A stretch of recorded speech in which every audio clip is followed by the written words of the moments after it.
All right, so today I am going to be talking through workflows. So what is a workflow to start? A workflow is just simply a set of steps that you are going to repeat over and over again. So with every single client that you bring into your photography business, these are the exact steps that you're going to take to make sure that you are taking them through inquiry all the way through final gallery delivery. And a workflow can make sure that you are helping provide a very consistent client experience every single time. And it's helpful to have it all kind of like written down and tracked so that if you're like, oh, shoot, I should do this differently for next time, you can build that back into your workflow and know that you won't like forget a step for your clients as you keep bringing in new clients. So I'm going to walk you through overview of my two different types of workflows. I have it really simplified down into my business. So I have a wedding workflow, which includes a little section for engagement sessions if people are adding them on into their wedding package. And then I also have a portraits workflow. You can also build this out for every single type of photography that you offer. So for example, if you also shoot proposals specifically, chances are your proposal workflow and the steps that you have to take for a client whose proposal you're shooting versus a senior client, the steps are going to be a little bit different. So I think it's helpful to have a workflow for each type of photography work that you do. And so that's how I would recommend breaking it apart. But I'm going to walk you through kind of just like the back end of my photography business on my computer so you can see how I recommend storing your workflows. There's a couple of different options, and I think it really does come down to what you prefer. But as an overview, I'm going to walk you through the different types of sections that I have to each of my workflows. So this is my wedding workflow, and this is actually kind of what my shop product looks like when you buy the full version. But as you can see here, I have it broken down into different sections. So I have a section with all of the steps, all for my inquiry process. I have another section here for onboarding. I have a set of steps that I go through for the engagement session. I have a set of steps that I go through for the wedding prep. So that's like getting all of their information through their questionnaire, like scheduling their week of wedding call, things like that. During the wedding prep section, making sure that we have like confirmed their timeline, things like that. And then I have a list of tasks that I do the week of their wedding to prepare. And then I have things that I do the night of or right after their wedding day, which includes things like culling the wedding, etc. And then I have an editing workflow as well, and then a workflow that I use for album design. So I'm not going to walk through each one of these steps because that's like my entire shop product. So if you want to see exactly what I do at each step of the process for weddings and for portraits, I have that in the shop as an item that you can purchase. And it comes with a full like 36-minute video explaining my whole wedding workflow and an 8-minute video explaining my whole portrait process as well. This is a little bit of what my portrait workflow is, obviously very, very condensed. So I just have a section for inquiry, session prep, right after the session / like marketing using those images, and then editing and delivery. So I like to keep these stored in HoneyBook and Asana. For me, HoneyBook keeps the like email templates and like client-facing communication that I need to email them at certain points of the process. Asana for me is way, way more detailed. So let me show you guys. This is what my Asana looks like. There we go. Hopefully we are seeing this. So obviously you can see that I have a little template here, which is my wedding template. And you can see how I have everything broken down in sections. And then you can see that there are specific tasks underneath this. I think that this is so, so helpful to have like laid out in a project management like Asana or like Trello or in HoneyBook, so that if you ever do bring on a virtual assistant, you can very clearly and easily delegate tasks.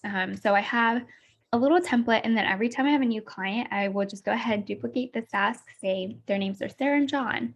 And then I can duplicate this and then put them into my like weddings or clients list, if that makes sense. And so I also have one for portraits as well.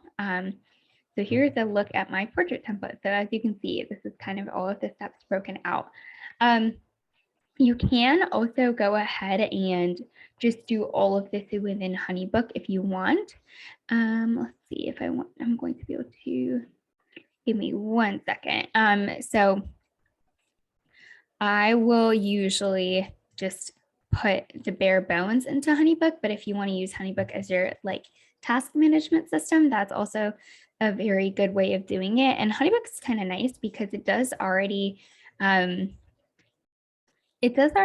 of just break down. Let me make sure you guys can see my screen. Yeah, it does break things down into a bit of a workflow to begin with like the different steps. Mine is not loading here. But what you can also do is go ahead and automate this process. Oh, HoneyBook is down today. That's why. Okay. But they have something called workflows where you can go in and write out each step that you need to take and either assign it as a task to you or attach the email template that you need to actually send out to the clients as well. So that is super, super helpful just to have all of your workflow steps all in one place. Another really quick and easy way that you can do this is to actually build out just a very simple spreadsheet or Word document even if you want to. And this is a quick look at how I would recommend just breaking this out into an Excel spreadsheet if you like spreadsheets. I know they're not everyone's favorites, but they also really work for some people. So I would recommend having one tab that's just your wedding info where you can write down everything from the couple's names, the wedding date, the venue, the engagement session date, location. You can use this to track all of the info for all of your clients so that you can see everything all at once and have it all in one place. I actually do this within my business and I have this shared with another photographer who, just in case something happens to me medically, they have a very easy look at like, okay, like who are all of the wedding clients that like she still has weddings on the books for and needs to be able to serve just in case something happens to me. But I would really recommend building out this. So I would use this tab. I just call it the wedding workflow tab. And I would write out each single step that you have in your process from inquiry response.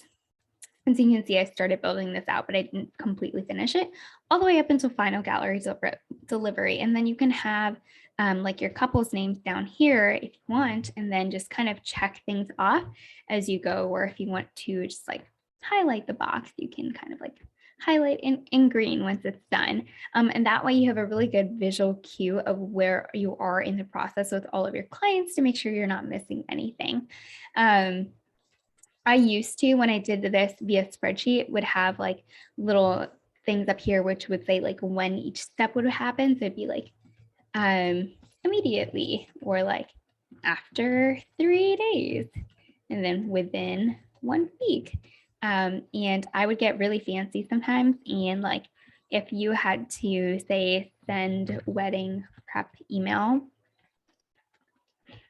and this was due like 3 months before the wedding, I would just have this autofill to be 90 days before their wedding date so that I would know when I needed to complete which steps. So that's a bit of a more advanced way of doing it, but that is really, really helpful, especially if you're serving multiple clients at a time and it's a lot to keep track of during busy season. I find that having workflows helps you visually make sure that you're keeping track with everything and you're not missing a detail. So if you have any questions about this, feel free to shoot me an Instagram message. I am over at Manali Suntake right here, or you can shoot me a message on a Voxer as well. I'd love to like chat with you and work through all of this with you. So hopefully that is helpful and helps you get started with putting workflows in place. The last tip that I will leave you with is to make sure that when you are first putting a workflow in place, I think the easiest way to do that is to actually just go ahead and just go back through your inbox, your email inbox, or your HoneyBook, whatever you're using to work with your clients, type in the name of your latest client or the last client whose project you kind of just wrapped up, and go through and see all the emails and think through all of the steps that you take in order to get them from like inquiry all the way to finishing it out and sending over the gallery. So hopefully that's helpful. Let me know if you have any questions, and I will see you guys in the next couple of emails that I send out.